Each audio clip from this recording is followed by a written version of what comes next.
saber se é verdade ou mentira o que nós pregamos, se você vir aqui e obedecer. Por isso eu sempre digo que se você vir e obedecer e a sua vida não mudar, eu como a Bíblia, eu rasgo a Bíblia e vou servir o diabo, é isso mesmo. Porque a minha inteligência se recusa a aceitar, crer numa palavra que fica só no papel. Ora, se está escrito, tem que se cumprir. E Deus está lhe buscando, lhe chamando para mudar a sua história. Não é para você mudar de religião, não. De placa de igreja, não. O nosso Deus é muito maior que placa de igreja, que religião. O nosso Deus quer que você mude de vida, de história, de condição. E para isso, só depende de uma atitude sua. Deus nunca vai fazer o que você tem que fazer. O vir, o se tornar para Ele, o buscar esse Deus é contigo. Fazendo a sua parte, Ele fará a dele.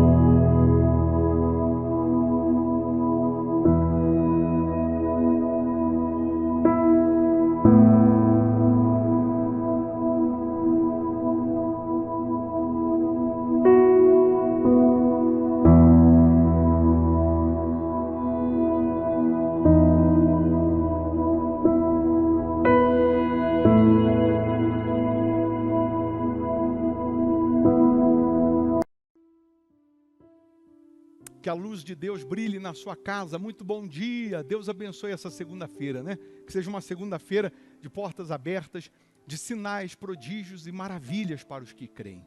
Eu lhe convido para orar comigo. Eu sou o Bispo Formigoni e mais uma vez estou aqui lhe convidando para juntos falarmos com Deus. Nós vamos falar com quem resolve. Vamos falar com quem pode realmente mudar toda e qualquer situação. Você quer?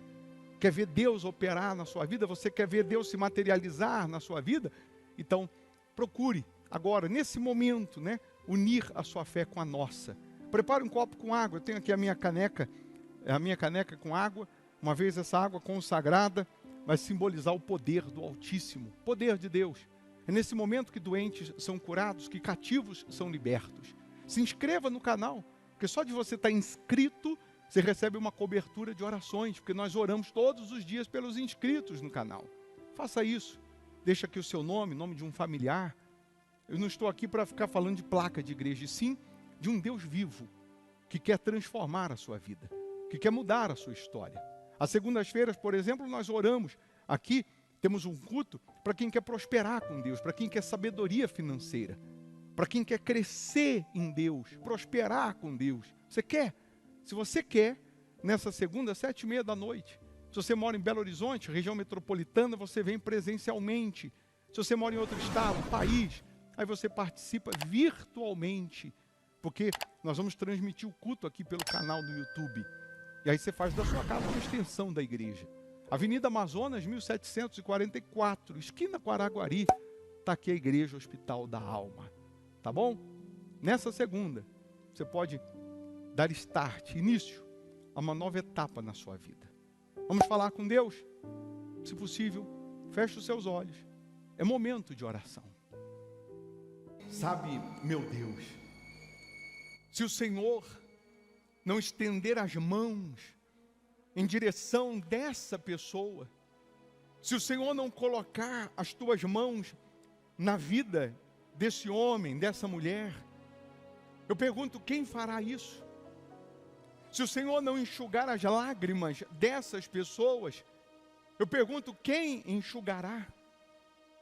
Se o Senhor não socorrer essas pessoas que participam agora dessa oração, dessa súplica, eu faço essa pergunta para o Senhor, quem é que vai socorrer essa criatura, meu Pai? Nós não temos a quem clamar. Nós não temos com quem contar. O Senhor disse, vinde a mim, os que estáis cansados e sobrecarregados, e eu vos aliviarei.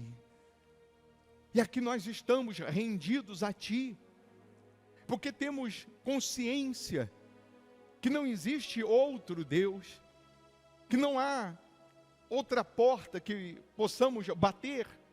O Senhor é a porta, só tem essa. O Senhor é a solução, o Senhor é o único Deus. E aqui nós estamos rendidos aos Teus pés, porque precisamos da Tua misericórdia, precisamos da Tua ajuda, precisamos do Teu socorro. E E o Senhor pode agora, com um toque, mudar a história dessas pessoas. Eu lembro que um leproso, ele chegou de joelho aos teus pés, implorando, rogando e dizendo: se o Senhor quiser, o Senhor pode me purificar. Se o Senhor quiser, o Senhor pode me purificar. E o Senhor na hora estendeu a mão, tocou e disse: quero, fica limpo. E a lepra desapareceu naquele minuto, meu Pai. Quantas pessoas que estão neste momento sofrendo com uma lepra não literalmente falando, mas pessoas que estão com uma área da vida dela leprosa, pessoas que estão com uma área da vida dela totalmente danificada. Quando não é na saúde, é no sentimental. Quando não é no sentimental, é no financeiro. E quando não é no financeiro, é no familiar, é no espiritual.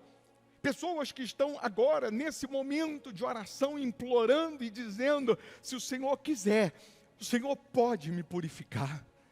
E eu peço ao Senhor, toca nessas pessoas. Tal como o Senhor tocou naquele leproso, naquele dia, e ele ficou purificado. Toca agora, meu Deus, mudando mente, coração, pensamentos. Toca agora, meu Pai, de tal maneira que aconteça o milagre que essa pessoa tanto espera, que ela tanto sonha, que ela tanto quer. Eu sei que um toque agora do teu poder cura, um toque agora do teu poder renova, aviva, levanta, desperta essa pessoa. Então, em nome do Senhor Jesus, agora, nesse momento, meu Deus, toca em cada uma dessas pessoas, para fazer acontecer o milagre da transformação, o milagre da renovação, em todos os âmbitos, em todos os aspectos. Em o nome do Senhor Jesus, nesse momento, minha amiga, meu amigo, o próprio Deus, Ele toca na sua vida, Ele toca no teu ser, Ele toca na tua alma, Ele toca para transformar a sua vida. Você não está participando aqui desse momento agora, por acaso, não. Deus, de alguma maneira, Ele fez com que você estivesse nesse momento aqui de oração, justamente para que Ele transforme a sua vida, para que você alcance o enxugar das lágrimas, para que você receba o socorro divino. O nosso Deus está vivo, Ele ressuscitou, Ele não está morto, Ele não está preso numa cruz, não. Então, em nome de Jesus, receba vida, receba força, receba paz, receba agora saúde, receba a transformação e, sobretudo, em nome de Jesus, receba a salvação. Aí onde você está, respire fundo, e pela fé você está respirando a paz, respirando a presença dEle, o poder dEle. Ele segura nas tuas mãos, e Ele diz: não temas, porque eu sou contigo. Não te assombres, porque eu sou o teu Deus. Ele não te deixou e não te deixará. Então receba agora a força dEle, a presença dEle.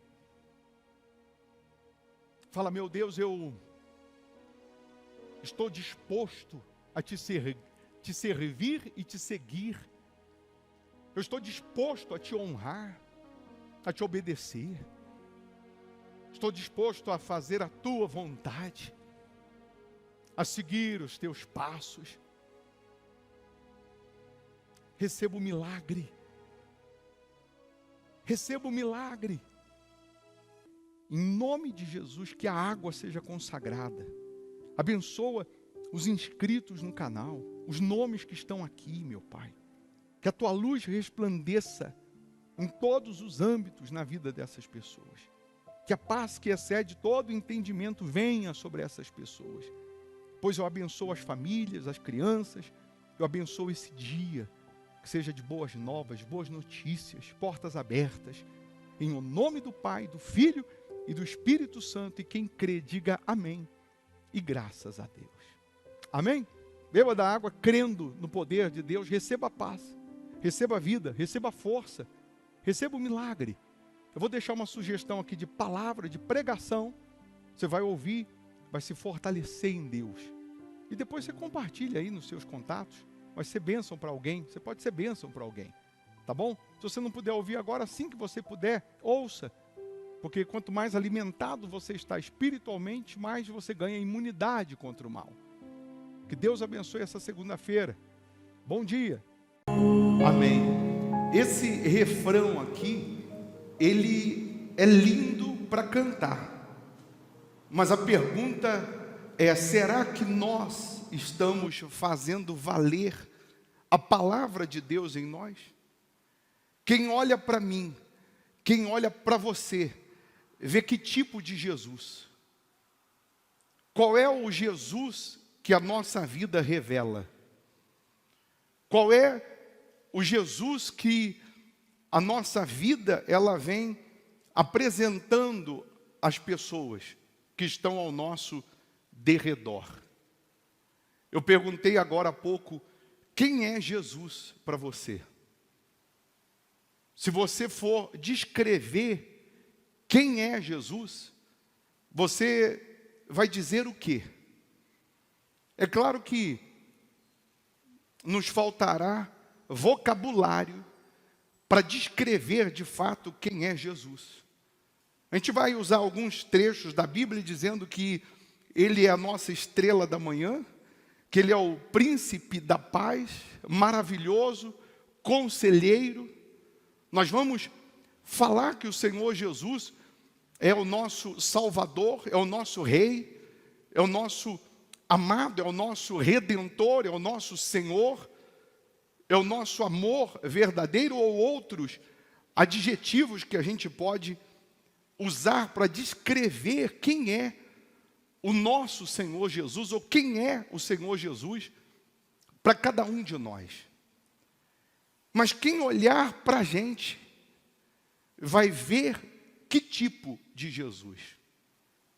É isso que eu queria que você meditasse, que você analisasse. Que tipo de Jesus a nossa vida revela?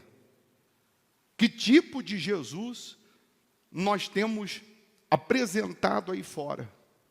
Você sabe que o diabo, ele, por conta da religiosidade, ele vem impedindo as pessoas de usarem a sua capacidade de raciocínio. E porque o diabo impede a pessoa de pensar, ele a escraviza a um evangelho que não é o evangelho de Jesus. Aí eu vou voltar a bater naquela tecla do que nós estávamos falando no domingo, sobre ter 60 milhões de evangélicos no Brasil e 60 milhões de evangélicos que não revelam um verdadeiro evangelho, e por isso o nosso país, mesmo sendo o primeiro país, o primeiro país no mundo onde temos mais cristãos, é o país que mais geme, que mais sofre, é o país que mais vê injustiça, morte, sofrimento, é o país que nós temos só de homicídio, em média, 65 mil homicídios por ano. É onde mais a gente vê o diabo matando, roubando e destruindo. É onde mais a gente consegue se deparar com a ação do diabo correndo à torta e à direita na nossa frente, e nós ficamos meio que inertes, meio que com as mãos atadas, sem fazer nada para mudar tal situação. Aí o evangélico no Brasil, que não, na sua maioria não vive o evangelho, vive escravo de sofismas, vive escravo de jargões. Procura aí na Bíblia para mim, o cair é do homem, o levantar é de Deus. Acha aí para mim na Bíblia. Procura, você que tem aí o seu celular, na chave bíblica, procura aí, o cair é do homem e o levantar é de Deus. Vê se você encontra isso aí para mim. Você não vai encontrar, porque são jargões criados por alguém E as pessoas, por não lerem a Bíblia, por não se aprofundarem nas Escrituras, elas não conseguem usar a sua capacidade de raciocínio. E não usando a sua capacidade de raciocínio, eu repito, elas ficam escravas de doutrinas criadas pelo homem, que não tem nada a ver com o Evangelho, que não tem nada a ver com a palavra de Deus, com a verdade escrita na Bíblia. Nós acabamos de cantar aqui, pois em meio à tua palavra se fizeram os céus. Tudo se criou, tudo se formou através da palavra de Deus. O maior receio e medo do diabo é que você tenha sua capacidade de raciocínio despertada e conheça a verdade. Porque aí está escrito, conhecereis a verdade e a verdade vos libertará. Quando a pessoa conhece realmente o que está escrito, ela sabe os princípios da Bíblia, ela conhece a vontade de Deus, ela sabe o que Deus está dizendo, ela não vai se deixar ser escrava da religiosidade. Ela não vai se deixar ser escrava de vãs filosofias. Ela não vai se deixar ser escrava de doutrinas criadas pelo fulano ou pelo beltrano. Você vê que Filipe, ele disse assim para Jesus, Senhor, mostra-nos o Pai. E Filipe estava andando com Jesus e pediu para Jesus mostrar o Pai. Jesus vira para Filipe e diz assim, Filipe, Filipe, quem vê a mim, vê o Pai. Jesus falou para Filipe, eu estou há tanto tempo com você, eu estou andando do teu lado, eu estou vivendo, convivendo com você, comendo com você, e você não conhece o Pai? Quem vê a mim, vê o Pai. Quem vê você, vê quem, afinal de contas? Quem nos vê, vê a quem, afinal de contas? Eu lembro que quando Pedro negou Jesus, disseram assim, mas você estava com ele. Ele disse, eu não. Mas você estava andando com ele? Ele disse, não, eu não. Disseram assim, mas você se parece com ele. Pedro se parecia com Jesus. E nós nos parecemos com quem? Espiritualmente falando. Nas nossas atitudes, na nossa conversa, no nosso andar, no nosso caminhar. Quem vê a gente, será que está vendo o Senhor Jesus? Será que vê o que Ele mandou a gente fazer, ser o sal da terra? Será que nós estamos sendo esse sal que leva sabor ou desperta sede nas pessoas para conhecê-lo também?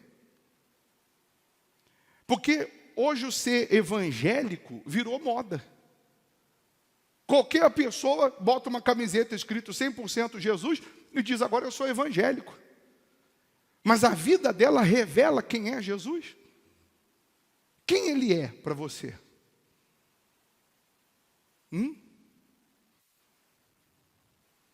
Quem Ele é para mim? Quem Ele é para você?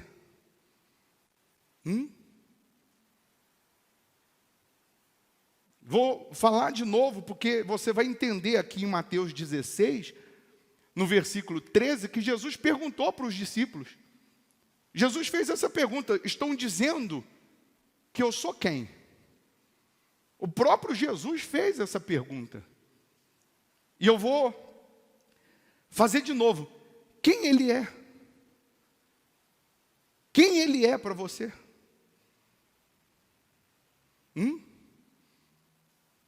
Quem Ele é? Porque quando nós não usamos a nossa capacidade de raciocínio e ficamos presos aos sofismas, à religiosidade, nós não conseguimos mostrar quem Ele é através da nossa vida. Aí nós temos visto milhares de pessoas evangélicas que não mostram Jesus através da sua vida. E não culpo essas pessoas, porque na sua maioria não foram ensinadas. na sua maioria, não foram ensinadas a pensar. Para você ter ideia, eu durante 25 anos, os meus últimos 25 anos, e olha que eu tenho só 30, mas, não parece, né? Mas os meus últimos 25 anos, tem muitas coisas que eu li, mas não me aprofundei. Sabe por quê? Porque alguém já entregava meio que mastigado um pensamento, uma filosofia, uma doutrina, baseado naquele versículo, e não precisava eu me aprofundar naquilo ali. Porque quando você começa a se aprofundar na Bíblia, você meio que se liberta de uma série de religiosidade. Você se liberta de tantas coisas que você mesmo fica com raiva de você mesmo, dizendo, por que eu não li isso antes? Ou por que eu não pensei, não aprofundei? Por que eu não pesquisei antes? Por que eu não me envolvi mais com isso?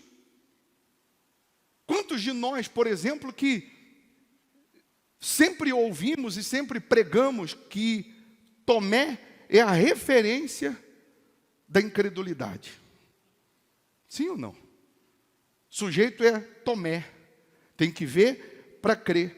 Mas a história de Tomé não se resume a um episódio, que ele, no dia da ressurreição de Jesus, não compareceu na reunião que os discípulos fizeram, e fizeram uma reunião com medo dos judeus, e por ele não comparecer nessa reunião, Jesus aparece nessa reunião para os discípulos, e 4 vezes diz, paz seja convosco, porque quem tem medo não tem paz.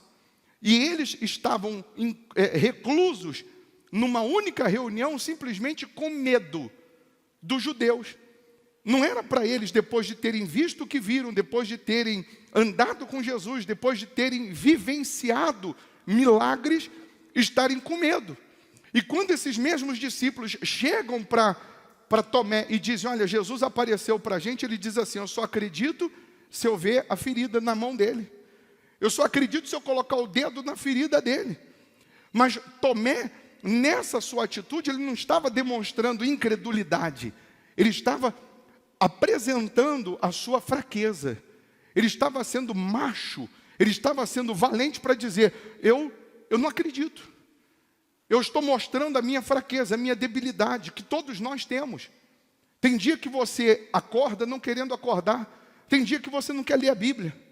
Tem dia que você não quer nem vir para a igreja. E nem por isso Jesus deixou de ser Jesus para você.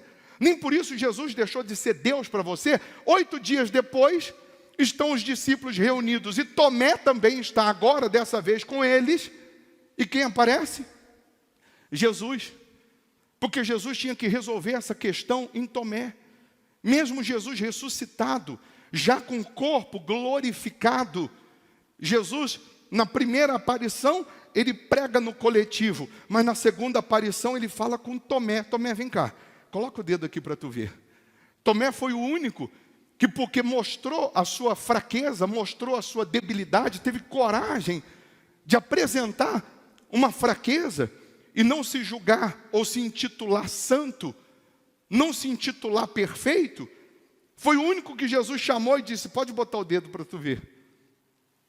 E Jesus usou aquela situação para chamar a atenção dos demais, que todos pensavam que Tomé era o descrente da história, mas Tomé estava crendo mais do que os discípulos, que estavam com medo dos judeus. Porque quando eu tenho a minha fé fundamentada na palavra de Deus, e esse é o medo do diabo, que você pense, que você use a cabeça, você mesmo já viu o próprio diabo manifestado, injuriado, falando assim, você está levando essas pessoas a pensar. Você está abrindo a mente dessas pessoas. Porque quando uma pessoa abre a sua cabeça com respeito às coisas de Deus, ela deixa de ser escrava do diabo. Ela deixa de ser escrava do pecado, ela deixa de ser escrava da religiosidade, ela deixa de ser escrava dos sofismas. Então você achou o cair é do homem, o levantar é de Deus? Aí na Bíblia? Achou? Porque não tem. Mas a gente sempre ouviu isso. E outros mais, se a gente ficasse aqui falando, nos faltaria tempo. Mas vamos lá em Mateus 16, versículo 13. Indo Jesus para as bandas de Cesareia de Filipe, perguntou a seus discípulos: quem diz o povo ser o filho do homem? E eles responderam: uns dizem João Batista, outros Elias, e outros Jeremias, ou algum dos profetas. Mas vós, continuou ele, quem dizeis que eu sou? Respondendo Simão, Pedro disse: tu és o Cristo, o Filho do Deus vivo. Então Jesus lhe afirmou: bem-aventurado és Simão Barjonas, porque não foi carne e sangue que te revelaram, mas meu Pai que está nos céus. Pense, Pedro falou alguma palavra aqui, linda, maravilhosa, que ele buscou lá no cofre do dicionário, para descrever um amor extraordinário? Não. Quando Jesus falou: mas tá bom, o povo está dizendo que uns dizem que eu sou João Batista, outros dizem que eu sou Elias, outros dizem que eu sou Jeremias, outros dizem que eu sou um dos profetas, mas e vocês? Dizem que eu sou quem, afinal de contas? Os discípulos não falaram nada. Quem falou foi Pedro. Porque nem os discípulos conseguiram definir quem ele era naquela ocasião. Por isso eu estou perguntando desde o início: quem ele é para você? Quem ele é? Who is him? Fala até inglês. Ou então italiano. Tia Lui. Quem ele é para você? Um Deus que só está à sua disposição como um mordomo para te atender na hora que você quer? Só isso? Quem ele é? Um Deus que só é Deus quando você necessita? Ele só é Deus quando você precisa? Pedro falou: tu és o Cristo, o Filho do Deus vivo. Entenda que uns disseram que Jesus era João Batista. João Batista veio para apontar o Cristo. João Batista veio para apontar o reino de Deus. Jesus veio para mostrar o reino de Deus. Elias, ele restaurou a fé da nação, do povo daquela época. Jesus não veio para restaurar a fé. Jesus veio para ser a própria fé no meio do povo. Jeremias chorava e não mudava nada. Jesus até chorou, mas ressuscitou Lázaro quando ele chorou. Disseram que ele podia ser um dos profetas. Moisés trouxe as leis para, através das leis, dizer quem somos. E Jesus veio para mostrar quem nós podemos ser através dele. Estando com a nossa vida 100% nele. Vivendo o que está escrito. Abortando o pecado, abandonando o que é ilícito, abandonando os sofismas, as religiosidades, e colocando Ele como Senhor da nossa vida, colocando Ele como primeiro na nossa vida. Então quem olhar para você, para mim, que tipo de Jesus ela enxerga? Que tipo de Jesus essa pessoa pode ver em nós? Perguntaram para Gandhi, porque ele falava muito de Cristo, por que ele não era cristão? E ele disse: eu creio no Cristo do cristianismo, mas eu não creio no cristianismo dos cristãos. Porque os cristãos não se parecem em nada com o Cristo que eles têm. Jesus será que ele está sendo visto em nós? Porque quando ele aparece lá para os discípulos, já ressuscitado, ele diz para os discípulos: vocês têm uma missão. Vocês vão sair e pregar o evangelho. Vocês vão sair, não vão se esconder não. E vão passar para as pessoas o que eu ensinei.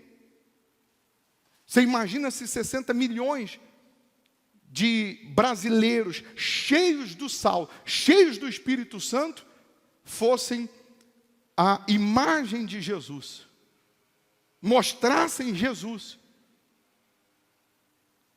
Consequentemente, os outros 150 milhões de brasileiros seriam salvos, iam ter sede, iam ter vontade de querer conhecer Jesus.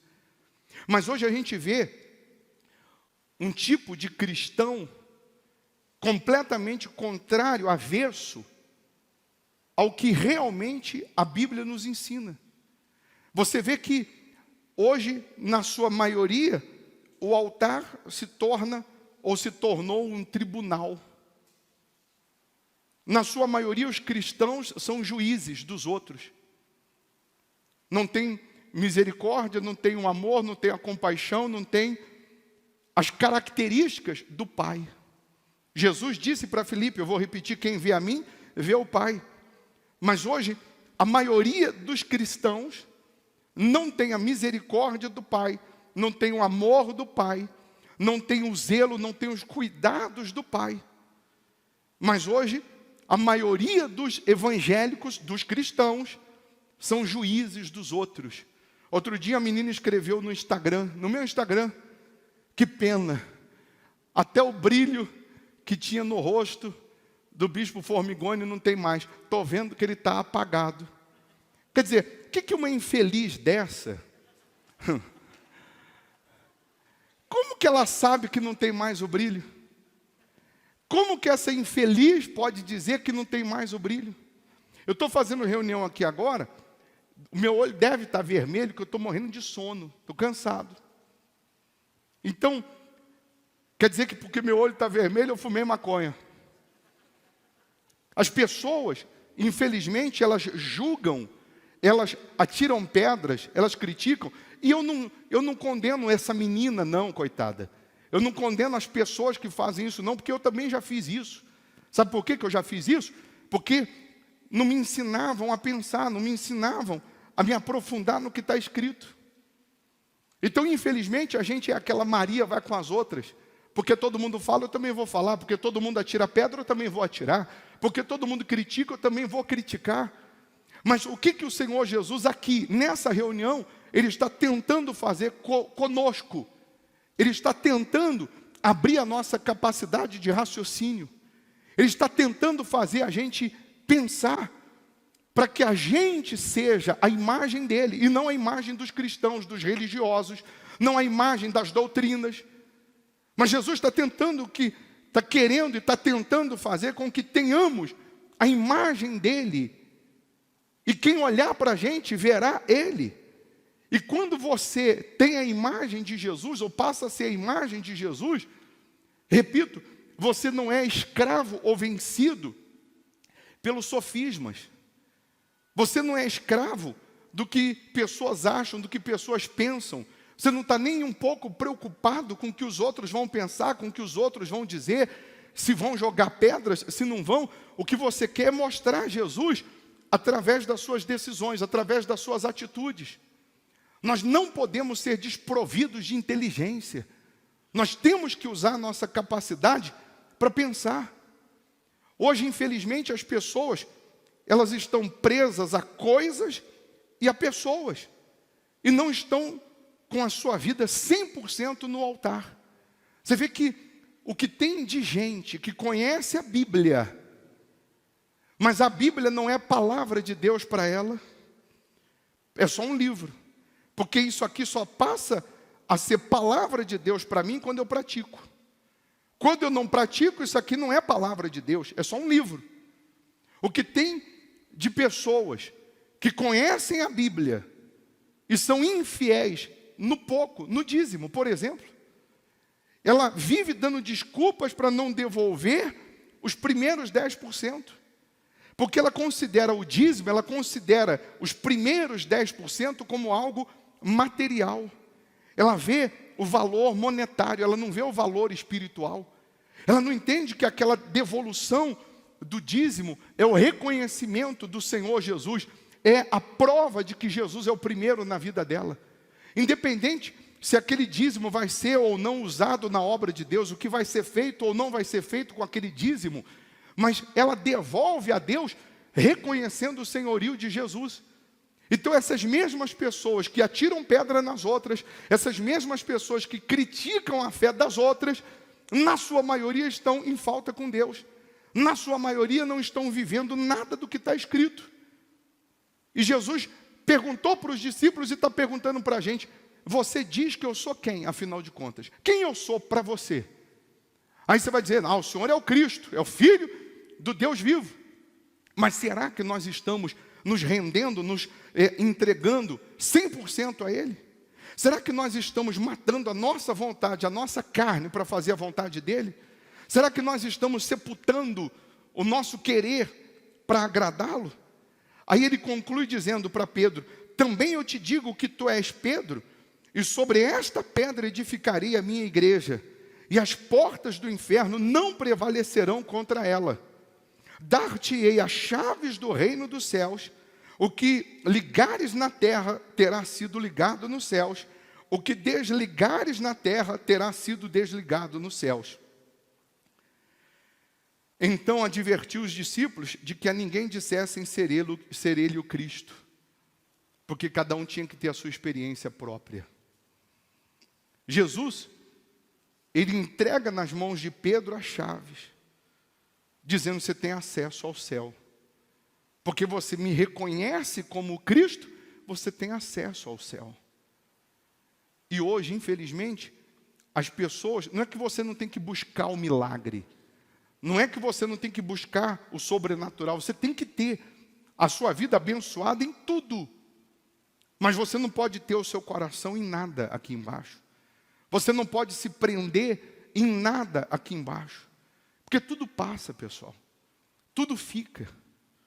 Só uma alusão: o sujeito riquíssimo, ele sonhou que ele estava indo para o céu, só que no sonho o anjo disse para ele que ele não podia levar dinheiro para o céu.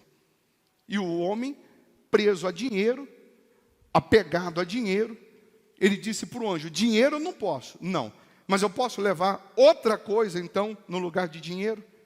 Eu posso levar um outro material valioso no lugar de dinheiro? E o anjo disse: pode.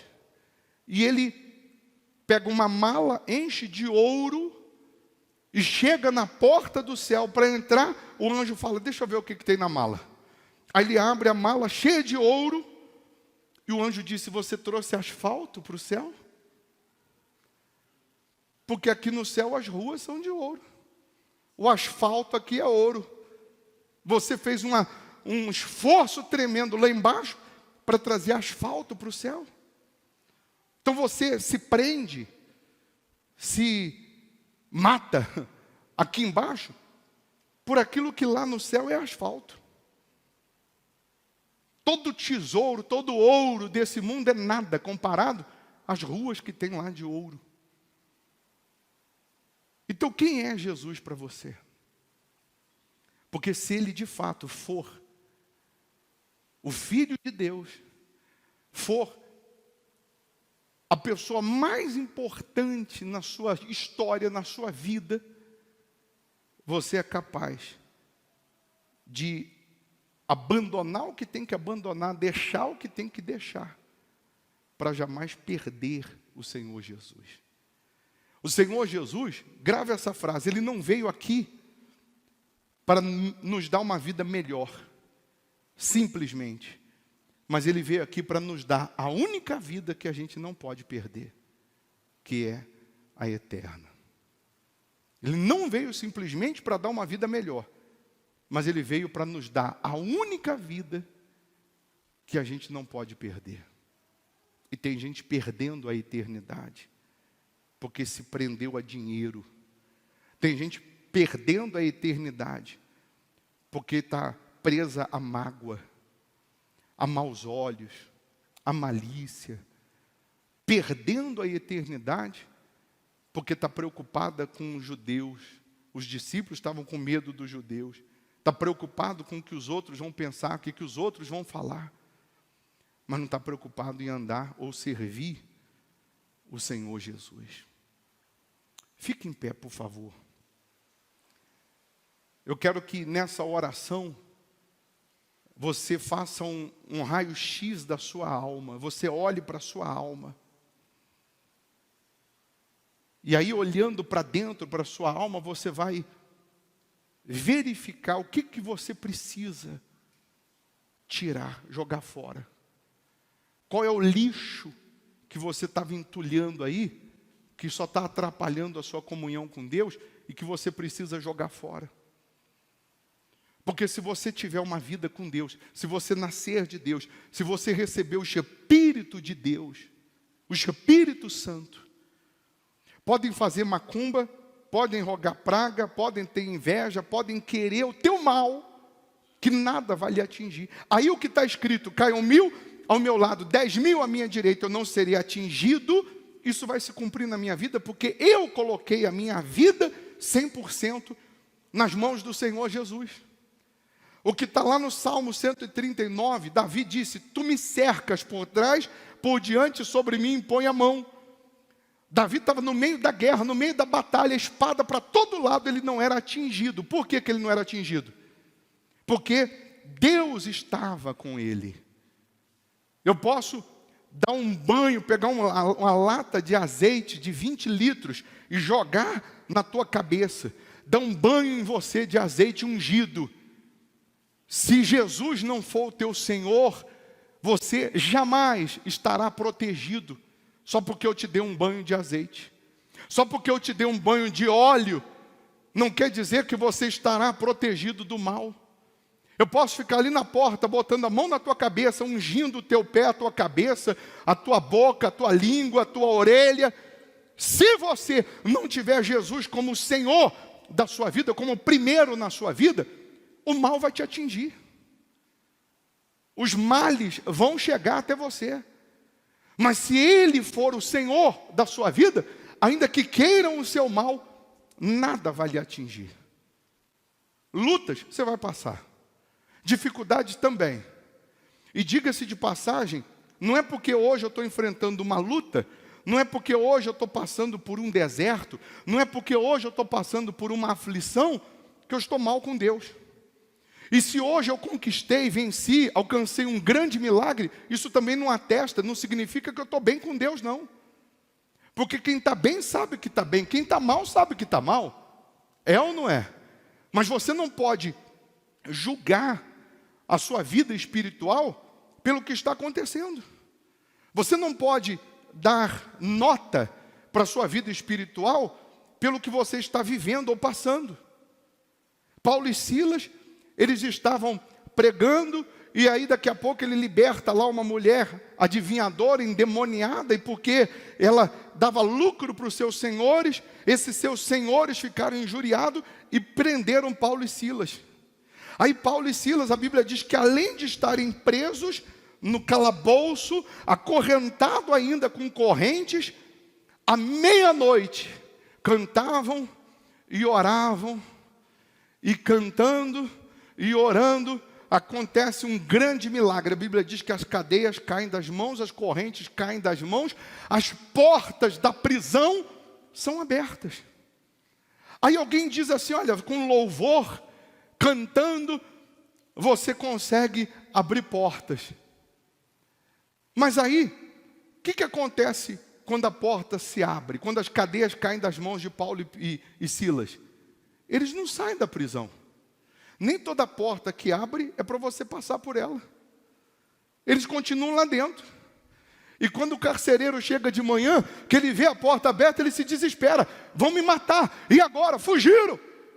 E Paulo e Silas dizem, não fugimos não, nós estamos aqui. E o carcereiro se converte. crê no Senhor Jesus, será salvo tu e a tua casa. Então, a prisão de Paulo e Silas, eles poderiam falar que Jesus não existia, porque eles estavam falando de Jesus, e porque libertou uma mulher, eles foram presos. Eles podiam colocar na conta de Deus, ficar injuriado com Deus, mas a prisão de Paulo e Silas, e o milagre de abrir as portas da prisão, não era para Paulo e Silas sair da prisão, mas era para salvar o carcereiro. Tem coisas que você está passando agora, vivendo agora, de situações difíceis que você não está nem entendendo, mas que através dessa situação, ou por essa situação, Deus vai salvar alguém, se você se mantiver na fé, se você se mantiver fiel a Deus, se você continuar obedecendo a Deus. Então eu não posso obedecer a Deus só quando o sol está brilhando na minha cabeça, quando está indo tudo bem. Eu tenho que obedecer também na prisão, eu tenho que obedecer também na hora das pedradas. Eu tenho que continuar confiando também na situação difícil. Porque dessa situação, ou nessa situação, o meu Deus será glorificado. Sadraque, Mesaque e Abidnego foram jogados na fornalha de fogo. Deus não os livrou da fornalha de fogo, mas Deus livrou na fornalha e mostrou para o rei quem era o verdadeiro Deus. Mostrou para todo mundo no palácio quem era o Deus de Sadraque, Mesaque e Abidnego. Então, grandes episódios que aconteciam na Bíblia, não era simplesmente para livrar aqueles 3 homens, ou para livrar só Daniel, mas tinha um propósito além daquele milagre. Deus queria chegar em alguém através daquele milagre. Deus queria salvar alguém através daquele milagre. Aí, Ele vai fazer milagres na sua vida. E você pega o milagre que Ele faz na sua vida, que era para através desse milagre Ele chegar em alguém, você guarda e não conta para ninguém. Você se isenta de dar testemunho. Um senhor outro dia foi curado dos vícios, vomitou, passou mal, sentiu mal do vício. Aí depois ele disse, não, eu não quero que coloque o meu testemunho, não, porque ninguém pode saber que eu era viciado. Mas Jesus não curou ele só para ele ter uma experiência com Jesus, mas para que através do testemunho dele, outras pessoas conhecessem Jesus. Aí eu falei, imagina, eu fui viciado, crack, cocaína, maconha, você já conhece a minha história. Agora eu estou curado, eu vou ficar quietinho, não vou falar mais nada para ninguém saber que vício tem cura. Então para que Jesus me curou? Só para mim? Não, Ele me curou para que através de mim outras pessoas sejam alcançadas. Ele vai operar em você para que através da sua vida outras pessoas sejam alcançadas. Amém?